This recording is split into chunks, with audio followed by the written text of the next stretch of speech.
आदरणीय कांग्रेस के साथी जो आपके समक्ष उपस्थित हैं, हम सभी लोग आपके साथ जो आज बैठे हैं, आपको पता भी है कि पूरे प्रदेश में 20 तारीख यानी कल पूरे प्रदेश पे किसानों के हित में किसान न्याय यात्रा का आयोजन किया जा रहा है। हमारे हिंदुस्तान को वैसे तो कहा जाता है कि हमारा देश कृषि प्रधान है, और ये आज से नहीं वर्षों से कहा जाता। हर नेता से लेके प्रधानमंत्री से लेके हमारे जितने मंत्री हैं, चाहे कृषि मंत्री, और ख़ास तौर से जो हमारे प्रदेश के पूर्व मुख्यमंत्री शिवराज सिंह जी भी कहते हैं लगातार कि हम लोग जो हैं किसानों के बेटे हैं, हम लोग किसानों के हित के काम करने के लिए आपके बीच में। और 2014 हो या शिवराज सिंह जी का घोषणा पत्र कोई भी हो, आपने लगातार देखा होगा कि किसान का बेटा बनकर उन्होंने किसानों की आय दुगनी करने की बात हमेशा की, लेकिन वास्तविकता जो है वो ऐसी है नहीं। सम्मान निधि के नाम पे कुछ राशि डालने के बाद एक हाथ 6,000 रुपये दो और दूसरे हाथ से डीजल की कीमतें बढ़ा दो, बीज की कीमतें बढ़ा दो, खाद की कीमत बढ़ा दो, और खाद की जो क्वांटिटी है वो कम कर दो।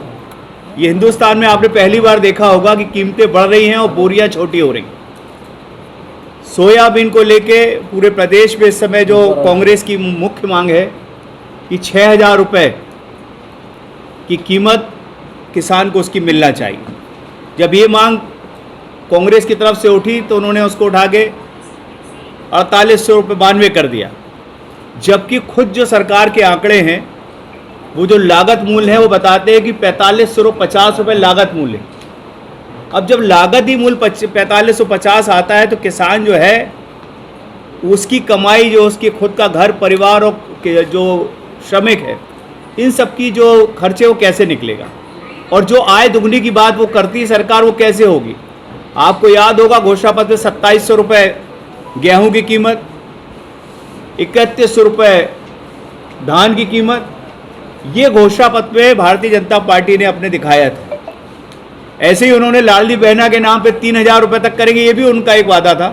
लेकिन चूंकि हमारी अभी प्रेस कॉन्फ्रेंस मुख्य मुद्दों पे है, किसान और अन्य समस्याओं के लिए, तो मैं यही आरोप कांग्रेस लगा रही कि भारतीय जनता पार्टी उन वादों को पूरा क्यों नहीं कर रही। पूरे प्रदेश में आज हम लोग की एक साथ पत्रकार वार्ता हो रही है। मैं भी प्रवक्ता होने के नाते आप सबके बीच आया हूं, और मैं ये मानता हूं कि सतना जिला भी किसान प्रधान है। यहाँ पे आपसे बहुत से लोग ऐसे होंगे जिनके घरों में किसानी आज भी हो रही हो।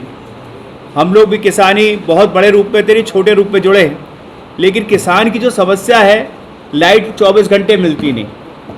लेकिन कभी आपने किसी भाषण में नहीं सुना होगा कि सरकार ये कहती हो, हमेशा विधानसभा में भी हम लोग रहे, कल्पना जी हमारे साथ थी, सिद्धार्थ भाई, हम लोग सब साथ में रहे, तब सरकार वहाँ पे बातें करती कि हम 24 घंटे बिजली दे रहे हैं। ये 24 घंटे बिजली कैसे दे रहे हो? लेकिन ये कभी नहीं कहते कि हम लोग किसानों को सिर्फ 8 और 10 घंटे बिजली दे रहे हैं। यही ना बात आती। अब जब 8 से 10 घंटे देते हो, वो भी रात को देते हो, तो एक किसान जो है वो दिन भर, जो एक आम इंसान दिन में काम करता है और रात को सोता है, किसान रात भर काम करता है और दिन में सोने का मौका मिलता है। और इतनी मेहनत के बावजूद उसको जो उसकी आय मिलना चाहिए, जो उसकी लागत का मूल्य मिलना चाहिए, वो नहीं मिल रहा। इस महत्वपूर्ण मुद्दे को लेकर आज हम लोग आपके बीच में है, और कल की किसान यात्रा आप सबके माध्यम से ये सब मुद्दे अगर पब्लिक तक जाएंगे, जिस तरह से छल और धोखाधड़ी भारतीय जनता पार्टी ने की है एक आम नागरिक के साथ, किसानों के साथ, देश में अडानी और अंबानी की मांग तत्काल मान ली जाती है, करोड़ों रुपए के मामले खत्म कर दिए जाते हैं, चाहे विजय माल्या हो और चाहे बहुत सारे नीरव चौकसी हो।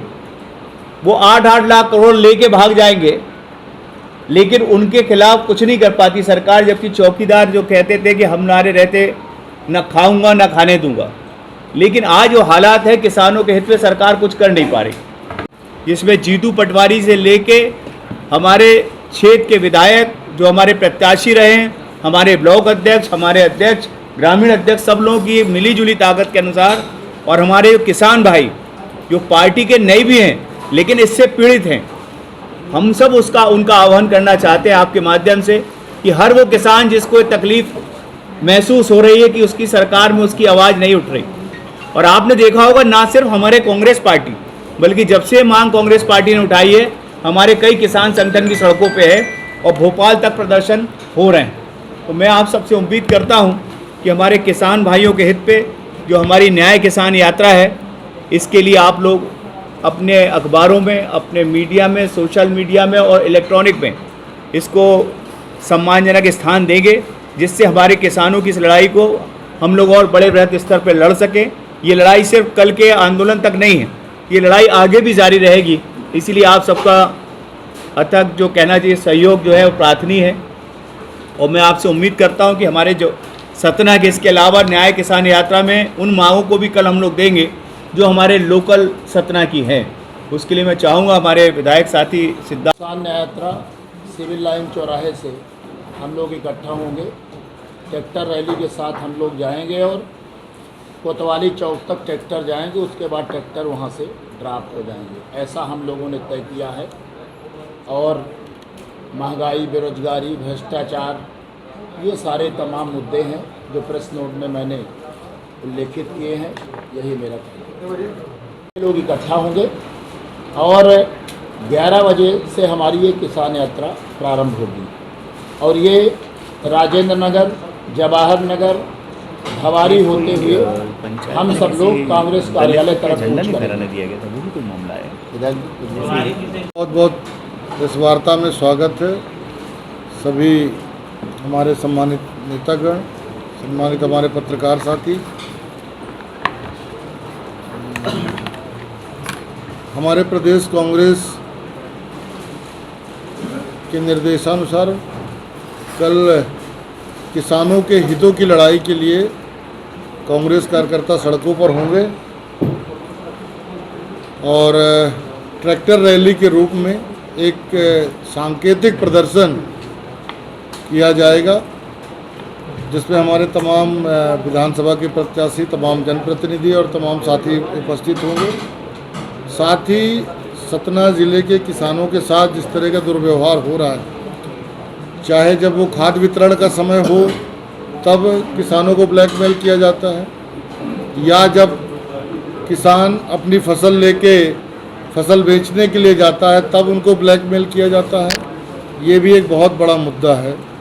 सतना ज़िले में जो हमारे ट्रांसपोर्ट के व्यवसायी हैं, जो पिछले कई सालों से सतना के अलग अलग प्लांटों में काम करते आ रहे हैं, पिछले कुछ दिनों से देखने में पता चल रहा है कि इन बड़े उद्योगों ने लोकल ट्रांसपोर्टर को बाहर कर बाहर के ट्रांसपोर्टर्स को सतना में जगह दी और वो हज़ारों हज़ार ट्रक लेके बाहर से आए हुए हैं और सतना का ट्रांसपोर्टर आज अपनी गाड़ियों की किस्त तक नहीं जमा कर पा रहा और परेशान है और दर दर भटक रहा है। कभी वो सांसद के पास जाता है, कभी वो किसी अधिकारी के पास जाता है, कभी कंपनी के पास जाता है, ना तो आरटीओ उस पर कोई कार्रवाई करते। फैक्ट्रियों ने लगातार ओवरलोड, जो कि एक सबसे बड़ा अपराध माना जाता था ट्रांसपोर्ट अधिनियम में, ओवरलोड की भी प्रक्रिया शुरू कर दी।